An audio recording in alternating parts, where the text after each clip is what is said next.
Hello, everybody. Welcome to Card Art in Sunnyvale, California. I cut the stream countdown off a little bit early because we are ready and excited for weekly Pioneer here. 3 rounds of awesome Pioneer content. My name is Optimus Tom, joined this week by Brandon with his debut in casting. How's it going, man? What's good, guys? You excited to see some Pioneer? Yeah. My name's Brandon. You might have seen me play some Pioneer earlier. I plotted some Valkies on stream, milled out some Phoenix players. But yeah. So doing the Lord's good work? Yeah. All right, well, if you are just tuning in for the first time, we are in Card Art in Sunnyvale, California. Every single Tuesday is a Pioneer weekly event. The normal weeks are going to be 3 rounds. It's $5 for entry, and at the end of every 3 rounds, the 3-Os, wind up getting a pack per win. You're fighting on stream here to try to see what kinds of stuff is happening, and we have a diverse amount of different decks, including top of the meta decks and some kind of unseen ones, like we're actually going to see on stream for the first game today. Yeah. So we're going to hop right on stream because I do believe the players are just shuffling up for game number 1. We have Garret on the left, who normally hosts the entire Pioneer event for the store, but has a day off and is going to be playing Azorius Soldiers. It's a spicy brew of his own, which you can actually rent from the store if you come down and you don't have a deck to play. They'll just give it out so you can have a loaner deck for the event. And then Mario on the right here, smiles and all, going to be playing Orzhov Greasefang. Just a different twist on the Greasefang list we saw just last Pioneer week, which was Esper. Yeah. I've actually been talking a lot with Pioneer, Mario about his Pioneer list during Standard when I play him, and he's been cooking quite a bit, so we'll see what he can do. All right, well, if you got that inside info, then, all right, so what makes Orzhov Greasefang different than Abzan or Esper? Like, you're cutting one color, but for what? Well, I believe it's mostly consistency, and then maybe his mid-range plan's a little bit better. Are we going to be seeing some sort of extra planeswalkers or just bigger creatures from the list? I don't know. I don't have all the inside info, so we'll have to see. I'm really excited to see if there's some Kayas or Wandering Emperors playing the mid-range plan. I do see that as the players are resolving their mulligans, Mario does have Skyclave Apparition, which isn't something you see in normal Greasefang lists, but looks nice removal to get through some, hate pieces and or not die. Yeah, pretty much. So we are going to see, looks like Mario is on the play, winds up playing a Concealed Courtyard, and then Garret on this Azorius Soldiers list, just going to play a Hazada Marshal, so that is going to be one where if you attack with at least a certain number of creatures, you're going to wind up getting an extra 1/1 token into play, so already starting to commit to the board, and we're going to see probably something very similar from a mono white human strategy, but with some blue threats in there to kind of buff them up with some lords from like the standard sets more recently, and probably a little bit of counter magic. Yeah. I am aware that in Standard, blue-white soldiers was a pretty good deck, wasn't it? It was definitely a painful deck in Standard, and more importantly, the first time I ever came to this store, I played against Garret playing this deck specifically, and he prevented me from going 4-0. So, I'm not saying that I want him to lose out of spite, but I really like this Orzhov Greasefang list from Mario. It looks like Mario does have a little bit of different stuff here in his Greasefang list. We're going to see a Smuggler's Copter coming out. Now, I know this is something that a lot of different decks were kind of toying around with. We saw it from Rakdos midrange for the most part, but we also did see a couple of Greasefang lists playing it, but not the same kind of success it saw. Here's the Rafine's Informant, a very classic Greasefang card. Oh, but it's not going to be discarding a Parhelion, so... Looks like Mario might not have a Parhelion in his hand, so he's trying to just get there. I mean, you're pretty fast. I believe he's trying to consider blocking with the End of your turn. Copter. Oh, I guess doesn't. What's that card? It's a Raise the Alarm. Oh, raise the alarm. Yeah, that makes soldiers, so... That's true. Garret, end step, going to be making Raise the Alarm. It looks like you were saying that Mario was debating if he wants to attack with that Smuggler's Copter or if he wants it to block. Looks like that without needing to put too much pressure on, knowing that he kind of has the bigger, beefier creatures in this matchup, going to just be content to leave that Smuggler's Copter on blocking duty. Of course, Smuggler's Copter, when it attacks or blocks, you get to activate its ability, so it can play defense. Yeah. Garret, in the meantime, though, is going to get an extra blue mana. Winds up throwing down another soldier. Oh, this is the Lord. It's 2 mana. I can't quite remember the name of it, but we'll find it in a sec. But this is what that soldier deck can do. It can go wide. Yeah, it's from DMU, I believe. I don't know what it's called. I only know the cleric one. My bad.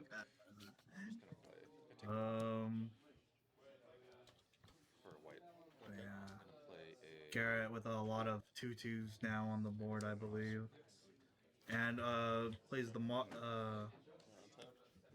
guy that looks the one drop that looks at the top 4. You can pay 4 to activate it. Yeah, so Garret just kind of really committing to the board here. But choosing not to swing. Interesting. No, there is that smuggler's copter there, and it looks like there was a pass the turn over to Mario, so it is just going to be Deep Cavern Bat. I'm assuming that's something that you don't normally get to see in Greasefang lists. This is actually something you don't see that much in Pioneer, I think. No, this is more of a standard all-star, right? Very standard all-star color. Oh, Valiant Veteran. That's... Yeah, try saying that one 5 times fast. Yeah, whoa. Okay. It can even buff from the grave? That's great. Yeah, this is the one, you tap 5, exile it from your graveyard, you get to put a +1/+1 counter on everything. So it's still, you know, lords from the graveyard. But we are going to see Mario now taking the offensive. Cruz's bat actually puts it in the copter, which is kind of nice for us. And that's going to get a trigger to draw discard. We see Bitter Triumph was the draw for the turn for Mario. See if he winds up discarding a vehicle. Nope, just another Rafine's Informant. So stuck on 3 lands and stuck on no Greasefang, it looks like. Also no Greasefang payoff, I believe. It's like he's just trying to play a little mid-range, but Garrett's going really wide right now, and I think he might just swing in for a lot of damage this turn. Yeah, I believe if you wind up triggering that Marshal, we're going to wind up having, this is 3 damage from the recruitment officer, there's additional 2 from the Lord, and then it's going to be 2 damage from each of those tokens, and there'll be another token being created, and oh! Fairgrounds Warden? That is not Brutal Cathar. However, it is a Dwarf Soldier. Is Cathar not a soldier? It might be, but I know it's definitely a human. But Fairgrounds Warden is a little bit of a throwback from Kaladesh, as you see on your screen here. Enters the battlefield, exiles a creature until it leaves the battlefield. It's not going to have the same ward cost. It's not going to be able to flip over and kind of do things over and over again, but does have a bigger butt so that it doesn't die as easily to shocks and stuff, which may just be an adaptation from Garrett's side for some of these Gruul lists, but we are going to see a lot of damage wind up coming on over to Mario. Actually, looks like the life totals were not updating for a second, so just give me 1 second to organize things out, as Mario is freaking out about the amount of damage he's going to take. Looks like he's down to 8 after all. Just took 12 from that. Not looking good for Mario, I think. He did have to block with that Rafine's Informant, and we do know that there's a Thraben Inspector in Garrett's hand, just reminding, because we did see it with the Deep Cavern Bat. Now it's time for, see if Mario's deck plays more of that mid-range style main deck, and see if he has a some sort of board wipe here. He was struggling on land drops, though, so Deadly Cover-Up Sunfall, not online. Looks like he has Path Apparel in the main either. I think this might be game. There's just a lot of attackers coming in. I mean, the Deep Cavern Bat can block 1 and gain 1 life, but if it was 12 last turn, it's 14 this turn, 16 with the Fairgrounds Warden. That's just going to be Garret. Oh, we do have Bitter Triumph, though. Yeah. So that kills the Lord, which reduces his damage by a lot. So now this is just 1, 2, 3, 4, 5, 6, 7. Mario doesn't even have to block here.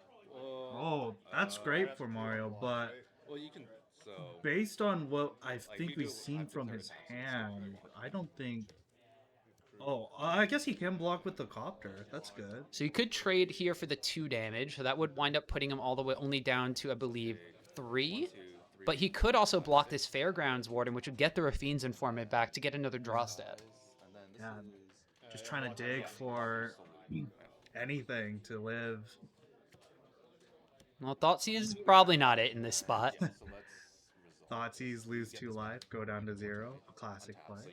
So Mario does take 6 all the way down to 2. Gets a Rafine's Informant to connive. Looks like he found another Rafine's Informant, though. So no 5th land for a board wipe. And I believe that's just another single target removal spell in his hand. I think that was another Bitter Triumph he wound up discarding there. Oh, no, that's a Lively Dirge. That's what that was. Oh, that's... If he had another mana, actually, that would have been... the Greasefang combo, actually. Yeah, you could either combo a Greasefang, you could have found something like a Shieldred, and then Yeah. wind up having a way to gain some life, but Or not quite going to be the play. Garret, however, is just going to be playing a classic card, a 3-bin Inspector, gets a clue, You kind of have to wait a lap. We're playing fast and and just making sure the board state is correct. That Rafine's Informant does have a counter on it because of the Connive. triggers too. Pay 2. All right, looks like another Rafine's Informant was the draw from Mario. So, when you were talking about Mario with his deck, did he mention that he only plays Rafine's Informants, no actual Rafines or Greasefangs? Rafine's Informant Tribal is something I haven't seen before, so... Yeah, it looks like Mario is just going to wind up gets the land from that draw from the Connive, and then winds up scooping up the cards, pings himself with the Case of Koyo, so winds up killing himself. So that's the big game number 1 going on over to Garret with this Azorius Soldiers deck.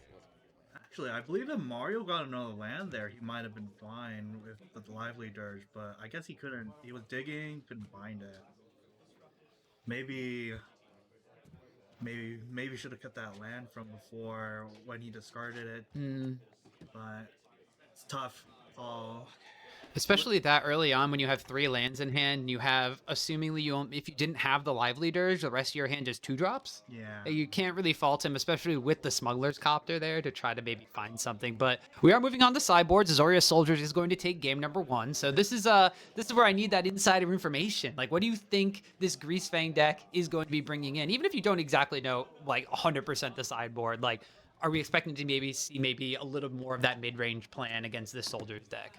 Yeah, I'm expecting definitely some Path of Perils, and maybe I'm not sure pest control if he has pest controls, which is new card from OTJ. That's a pretty good board wipe. Yeah. I don't think it affects his deck at all. No, because he'll be getting rid of everything that is 1 mana or less. So everything he played so far was at least 2. Obviously, there may be some sort of token generation going on. So if you're putting that in, you probably also don't want to put in like Wedding Announcement if that's in your sideboard. That's a bit of a nombo. Well, I don't think you bring Wedding Announcement in this matchup anyways. No. Like, you're getting run down by a lot of 1/1 and 2/2s. And then from the Soldier side with Garrett's, it looked like the deck played very aggressive, played pretty much like a mono-white humans list, but we do know the blue is in there for a couple of reasons. One of them potentially being some sideboard options. I'm not entirely sure if we're going to see all too much sideboarding from Garret, but knowing that Mario's list may be bringing in some kind of more mid-rangey cards, do you think there's anything from Garrett's side that he may be looking at? I know that in Standard there is isn't there this blue 3-drop soldier that like lets you grind a little bit? It's like tap 3 soldiers, draw a card, I believe I know what you're talking about. It's I think it's a 2-drop. Is that the one that it's flies? a 3-drop 2/3 with that flies. And also there's a Zephyr Singer. It's a Convoke. It's Convoke, and then it gives like all your soldiers well, it gives everything that convokes it a flying counter, so... Well, we're going to have to see what Garret winds up bringing in this matchup. As we said, very interesting kind of deck. It's not something that we're used to seeing. So we'll have to see if the Soldiers player winds up bringing in something. I believe the card you were looking for was Sky Strike Officer, right? Sky Strike Officer, yes. So what does that card specifically do? So I know the name, but... Yeah, so it's a 3-mana 2/3 flying. Whenever it attacks, you make a 1/1 color soldier artifact creature token from Brothers War, and you can tap 3 untapped soldiers you control to draw a card. All right, so that gives a little bit extra kind of reach to this Soldiers deck. You know, tapping the soldiers you can't maybe get through with. We saw the Hazada Marshal at making a soldier whenever you attack with 3 creatures. Yeah. So potentially using some of those untapped soldiers to generate some card advantage for the deck, give it a little bit more reach and longevity against a list that is probably, like you said, putting in Path of Perils, putting in more targeted removal, and definitely going to be a little bit better for the grind. Yeah, and it's also great that it's a flyer in this matchup. Oh yeah, so you can prevent a lot of the damage if you get Greasefang like turn 3. There's just so many kind of random soldiers in the kind of like the Brothers War, Dominaria United type era. Like there's just so many soldiers that for some reason have wings. Like I can't really like describe it. There's just so many flying soldiers in this format, and that kind of makes it feel like the Spirits deck even more than it already plays like. I believe it was a major archetype in Brothers War, where blue-white soldiers, actually. Yeah. Like, the one that I'm also thinking of is Harbin, because Harbin flies itself, and then it's a 3/2 that also gives all of your things flying if you just keep playing soldiers. Yeah. So, like, you attack with 5 or more, and not only do they get +1/+1, but then they also all fly, so you just kind of, like, loads them up in an airship and just, like, flies them on over Final Fantasy style. 2-mana 3/2 flying that buffs your entire board is a pretty good ray. Yeah, it's a pretty solid card, so we'll see if Garret probably has this card main deck. I don't think it's going to be something he's bringing in out of the sideboard specifically, but we'll see if we wind up seeing it on camera in this game, as it looks like players are all sideboarded up, ready to go. Garrett's looking at his 7, and Mario shuffling still, so that might be signaling a bit of a mulligan since we know he's on the play. Interesting looking at Garrett's hand right now. I feel like we've only seen white cards from him. Yeah, I'm not convinced on the blue splash quite yet. I mean, we mentioned a couple things. We mentioned the Lord to draw cards. We mentioned Harbin. Zephyr Sentinel was the other one you mentioned, so you can kind of bounce something back to your hand to kind of play as like a combat trick, and it's a soldier that winds up doing some extra flying damage too, because that one flies. Yeah. At least that one has Zephyr in its name, so we know it's like at least like wind based. Oh, actually, I was thinking of Zephyr Singer, I believe it's called. Oh, Singer. I actually not sure that's a soldier, but it is a convoke card. Oh, the Convoke one. Yeah, I'm not quite sure. We'll have to Might take be a look. pirate. It could be. Oh, you know what else is a soldier that we haven't seen from Garrett's deck quite yet is Warden of the Inner Sky. Oh yeah, that's a big one. Yeah, we know how powerful this was out of the Convoke deck, so I'm wondering if Garrett's going to be playing some Warden of the Inner Sky in his list as well. This card is a standard all-star too. This card was a Pioneer All-Star for a hot minute too. Yeah, and then Amalia came around. Well, you know, when a vampire lady explores your area and winds up blowing everything up, there's only so much you can do. I mean, they're from the same set too, so that's a little ironic. Looks like Mario is going to be keeping his 6, so we'll see what the Greasefang deck is going to be putting up this time. Keeps the Thoughtseizes in. We do see a Thoughtseize in hand from Mario, and it looks like he's just going to rip that one off right away. So taking 2 damage on the first turn, hoping to prevent more than 2 damage coming across. I like Thoughtseizes against aggressive decks, despite, you know, you still lose life, but you can usually prevent a lot of damage, or a lot more damage earlier. And I think he does take the Harbin out of Yep. it. So already we get the Harbin payoff there. So Thoughtseize is going to be stealing that one away, so that Harbin's not going to be helping everybody just kind of take to the skies. Plays the exact same one drop as he did last game.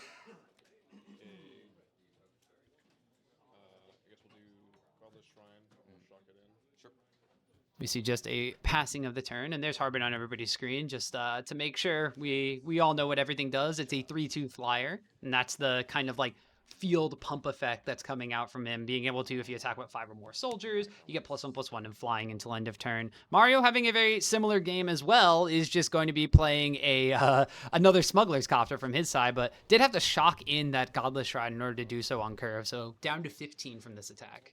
Yeah. Could we get a read on what the one cost soldier?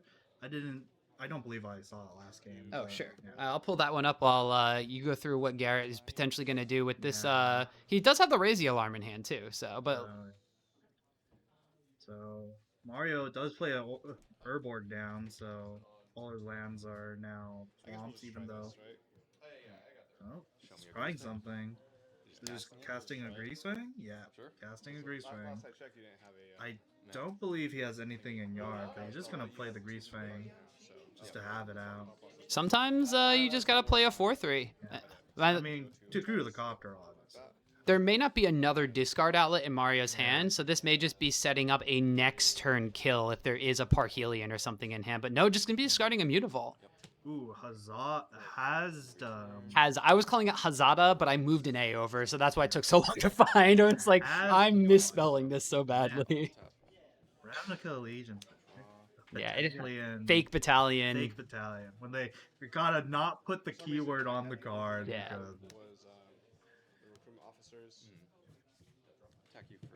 And then that was not Raise the Alarm. This was the creature body version of it coming out from Garret here with Resolute Reinforcements. It's a 1/1 that flashes and then it makes another 1/1, so it's Raise the Alarm on a creature. but then going to be attacking him with those 3, which is going to wind up putting Mario down to 12. And Mario did wind up getting Garret down to 17 from that attack with the Smuggler's Copter. But then just kind of throwing out all those different cards, and there's that Blue Lord on the bottom there you were talking about before as well. Yeah. And Mario's got to read that one too. He's about to draw quite a few cards off that. Alright. I guess we can... Sky We'll do something funny. Marshall, Like, sure. I believe it's called. Play a Gandra. Cast, yep. Yeah. I'm gonna tap like this. To cast Takanuma. In the meantime, Uh, in the meantime, it looks like just going to... he's gonna channel a Takanuma Well, you get another. and add a Greasefang to his hand, which is not what you really want to see when you channel a Takanuma. I don't think he milled over any Parhelions either. No, he is just going to Thought Seize away the recruitment officer. So Garrett's hand is pretty barren right now. Oh, graveyard. Yeah, yeah. I'm sorry. And then I have 2 lands. Kept thinking. It's just lands. Well, So he's going to be able to refill with the Skyfield Marshal? I don't know, Skyfield Officer or something. no, I mean, I was thinking about attacking. I'll just pass.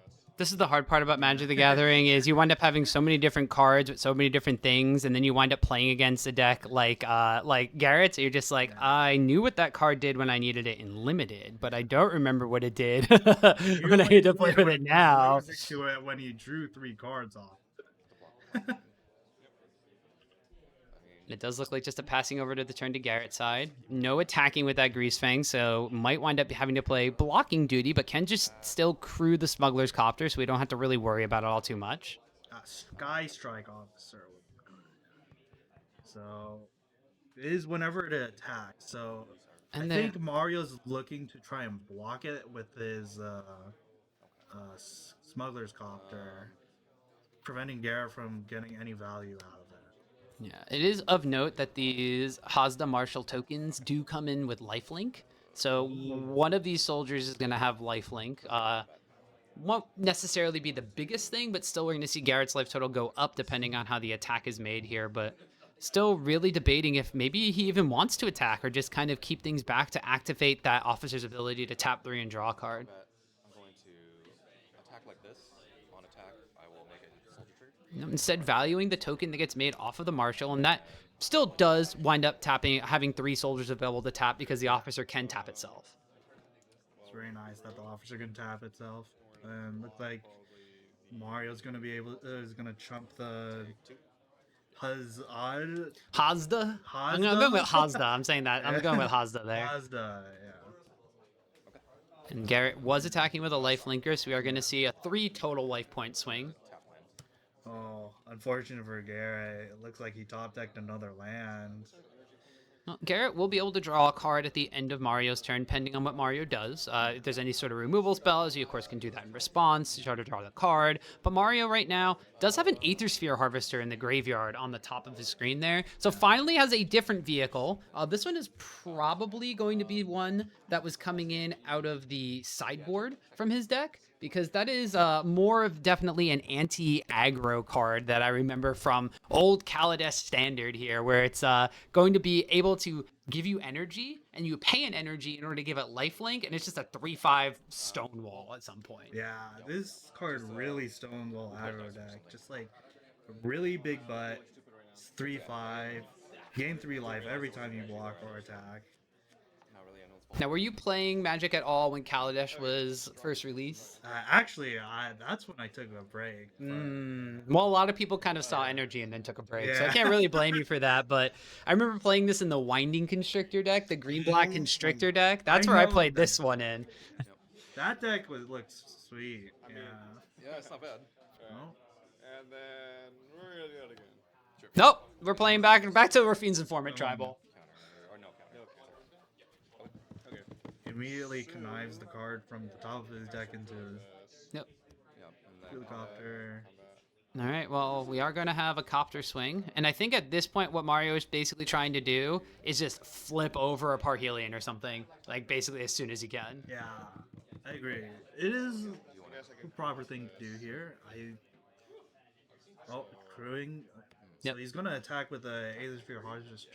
Harvester too. Yeah, the best part about the Harvester is with this Greasefang trigger, it is going to bounce back to hand. So you can just continuously make energy by playing it, and then if you get a discard with the Smuggler's Copter, you can discard it, get it back with Greasefang. You'll just have a lot of energy to keep up this lifelink here. But he did actually put in winning announcements this game. It's looking really good for Mario actually this game. I think he's pretty much stabilized here. Yeah, so that's basically a life total evening out here as Mario gains 3 by paying the 1 energy on the Harvester, goes up for that, and then Garret wind up taking 6 damage from that attack. Did see him tapping those 3 soldiers at the end of turn to draw a card, so 2 more looks at potentially something. We did know there were 2 lands in hand, and it's another Hazda Marshal and multiple lands from Garrett's deck. Looks like Garrett's only been drawing lands for a little bit now. Oh, he does have I believe that's the land that buffs all the soldiers. Oh, Deserted Beach? Or not Deserted Beach, it's Fortified Beach, I think? Fortified Beach? Yeah. So... Yeah, if you're able to tap 5 mana, you're going to be able to buff everything up. So next turn, because we do know he has more mana in hand. He has a lot of mana going around. So... Oh... This is a bitter triumph, pitching that Aether Sphere Harvester that we wind up bouncing back to our hand. So this is the kind of loop that we get. Yeah. Flash in a Resolute Reinforcement. Oh, got a Resolute Reinforcement? Yep, so the Resolute Reinforcement's going to be flashing in here. This was going to be a bitter triumph down on the Officer, so this is probably, tapping the ones that just entered the battlefield and being able to draw a card off of that. Finds a Harbin, so that is some action, but now with the mana tap, Garret actually can't play the Harbin this turn, has to wait till next turn to do so. And that was no damage either coming across. Or oh, sorry, this was a Mario's turn, I believe. He top deck. Oh, okay, that was a top deck of the bitter triumph. Top Okay. deck of the triumph. And it's a little scary for Mario, I think, because if Garret plays another land next turn, he could buff up with the Fortified Beach his entire board. That's a lot of damage coming through. No, Mario is buffing up his life total a little bit here. So if that is a Fortified Beach turn, that'd be 2 damage per soldier on the battlefield now. So 2, 4, 6, 8, 10, 12, 14 for exactly. But Mario left back 2 blockers. 3 if you want to count the Smuggler's Copter, but one of those has to crit, so. I do believe as Garret, you do just push it here. Oh. No, I think he's going to wind up playing that Harbin he found last turn. Okay, true.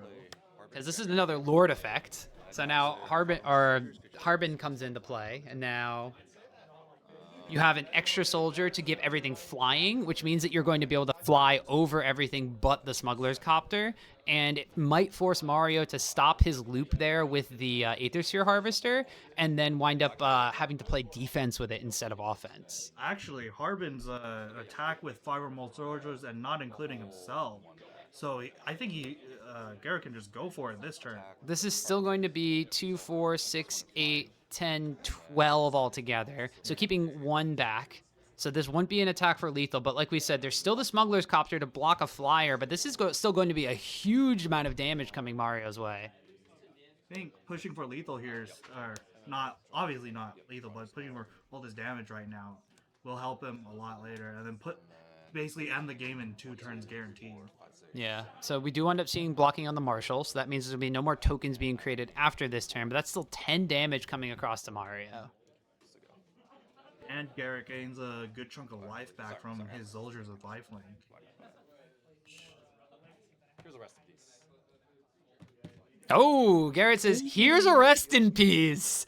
So that Aether Sphere Harvester combo is now cut off, and so is any sort of Greasefang shenanigans now. Oh, and it's a Lively Dirge off the top. Oh, no. This is exactly what Garret needed to cut him off from. That's pretty rough. Yeah. Wrong side. But, so you can't really use the tutor effect on Lively Dirge now because the graveyard's exiled, and you can't use the other side of it, so this is just a dead card in the face of Rest in Peace. Yeah, that's pretty rough. I don't know if Mario can make it back from this. That Rest in Peace was exactly on time. wish I had one card in particular. Mario saying he wishes he had one card in particular. I believe that one card in particular is Skyclave Apparition. Yep, that would definitely be it. But Mario does have something it looks like he can play. There is a second card in hand we didn't get a chance to see. Oh, I think he's just casting. No, he's just casting Lively Dirge and just gonna automatically put something in the graveyard to exile. Yeah. No, definitely not. I would have if I had if I could do this. Oh, I see. I forgot. Yeah. Okay. I think they're just discussing formalities after. Yeah, and that's good game. So Garret is going to be the one that winds up taking match number 1. Azorius Soldiers with some spicy plays, a little bit of an aggressive plan, and then a perfectly timed rest in peace is going to be the way that Garret winds up winning this match over Mario's Orzhov Greasefang deck. Yeah. Oh. So it was a really cool deck from both players, actually.